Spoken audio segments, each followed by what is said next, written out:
Yo, what is going on, everybody? It is Scott from SoCalExploring, and today we're doing another Halloween Horror Nights kind of preparation video, I guess.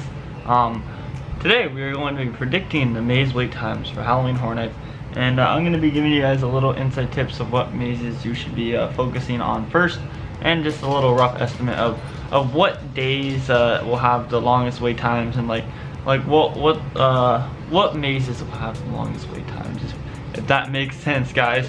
But stay tuned, let's hop right into the video. Let's start off first with the upper lot. So we're gonna start with the first maze we're going to encounter, which is Halloween 4, located in the Water World queue. Now, we all know that Halloween Horror Nights mazes, their wait times get fairly long. By fairly long, I mean you're gonna be waiting at least an hour to like an hour and a half, if not 2 hours. That's just the way it is at Horror Nights. But I'm gonna give you some tricks on how to avoid these wait times. So first we're gonna go individual maze by maze, and I'm gonna talk about the weekdays and stuff like that. So Halloween 4, that is located in the Water Road queue. It's kind of pushed off to the side. So like last year, we had Titans of Terror there, and the wait time was like around 30 minutes, like every night, even on weekends, at least as far as I remember. And then on the weekdays it was fairly short, but that was definitely the shortest wait time throughout the night. Just like every night in general, Titans of Terror was a very short wait time. And here I have a reasoning behind this, because it is I think it's a good reason behind this, is that we have that Water World location, which a lot of people don't really know about unless you're like an actual Horror Nights fan. But a lot of people don't know about it, so they kind of just skip past it because they're in the opening like scare zone, and then they just kind of skip past it and walk past it, and it's kind of just ignored, you know. And it's out of people's way to go from, like, say the lower lot all the way to the upper lot, all the way to the front of the park. It's kind of out of people's way. So I don't think that a lot of people really realize that it's there, or care too much to even go up there and wait for it. I don't know, guys. That's just my opinion on that. So definitely Halloween 4, I feel like, since it is a bigger series, that it's gonna get a little more popularity, but I still think it's gonna be steady due to its location and the reasoning behind people's heads of, I don't want to walk because I'm lazy. But then we move on to Universal Monsters. Now, Universal Monsters is in the location that Blumhouse was located last year. Blumhouse had around an hour wait every night. That's usually how it stayed.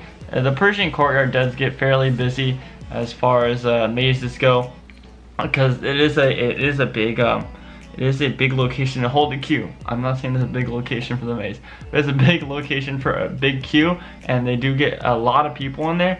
And honestly, this would be a maze not to hit right away, because even though it's like most highly anticipated by a lot of horror fans, the general public are just gonna kind of ignore it, and they're gonna be running to Stranger Things. Which brings us to Stranger Things. Now, Stranger Things is obviously the most advertised thing for Horror Nights this year.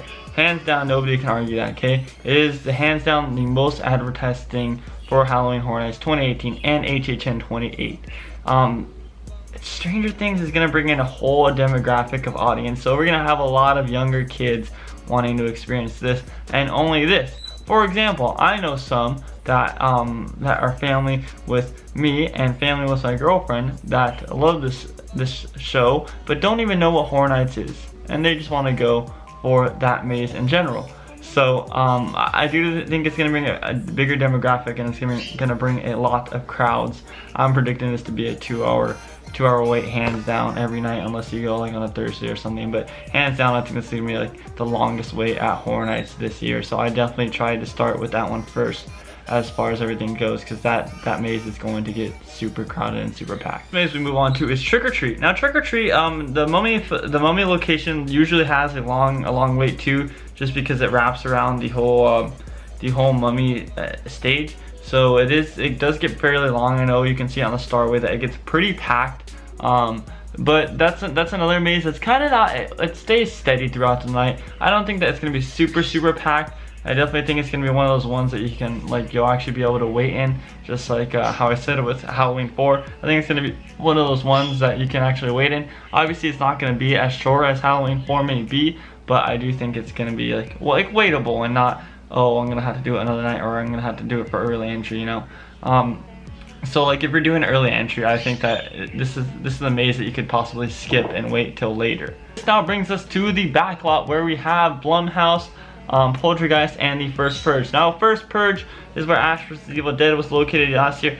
Back here there really isn't anything as far as location wise that could say that could change the wait time. But I do think that the First Purge, just from the hate that I got from the general public and everything else, I don't think it's gonna be a long wait time. As we saw with Ash vs. Evil Dead last year, after the first couple weekends it started to be dead. I think that the First Purge is gonna be like that this year, which it kind of blows because, well, it doesn't blow if you accept the fact that it's just amazing, it's a horror maze, and you should love it in general, because that's great, because that's me, you know, like if I see a 5-minute wait, I'm gonna go walk through it no matter what the maze is. But yeah, I don't see this being a super long wait after the first couple weekends. And then we move on to Poltergeist, which Poltergeist is probably going to be one of those mazes that has an hour to an hour and a half wait. That location usually does fill up quickly, and you do need to hit Poltergeist up on early entry, because I don't know, that's one of those mazes I think that's going to get super packed. Not Stranger Things packed, but I think it's going to be fairly packed. It's just location wise, like AVP was always packed in 747, and then they moved it outside, and Freddy vs. Jason was pretty packed. As far as Jigsaw goes, like Jigsaw, even though it wasn't that great of a maze, it still got fairly packed. I don't know, guys, I just think that Poltergeist is such a big movie that a lot of people are going to want to see it as well. And then that brings us to our last maze, Horrors of Blumhouse, which last year Horrors of Blumhouse was actually pretty popular. As far as critics go, everyone hated it. But even though the hate comes with it, I still think that this is going to be an hour to an hour and a half wait easily. Last year was an hour to an hour and a half wait, and then like on weekdays it was around 10 minutes, 20 minutes. But even though the hate that I got, like I said, I still think it's going to be a very popular maze, especially in the location that it's located in and how big it is. The best time to go to the event if you want to stop yourself from having to wait in 2-hour lines is on a Thursday or a Wednesday. Those wait times will max to like an hour, and that will probably be Stranger Things. Everything else will probably be like 30 minutes or so. I know it still sounds like a lot, but it's not a lot for horror nights. You can definitely get a lot more done on those nights. So I highly recommend, if you're a newcomer to Halloween Horror Nights, or if you just want a new plan in general, go on a Thursday or a Wednesday, because those are the days to go, or those are the nights to go. They will have shorter wait times, and it's just a lot more enjoyable not having so many crowds at the event. It's just way more enjoyable, guys, and that's just coming from experience. And I do think that the wait times do shorten by a lot. It's not like one of those things where like you go to Disneyland on a weekday and it's still packed, you know. This is actually true about it. There'll still be fair crowds here and there, but nothing too bad.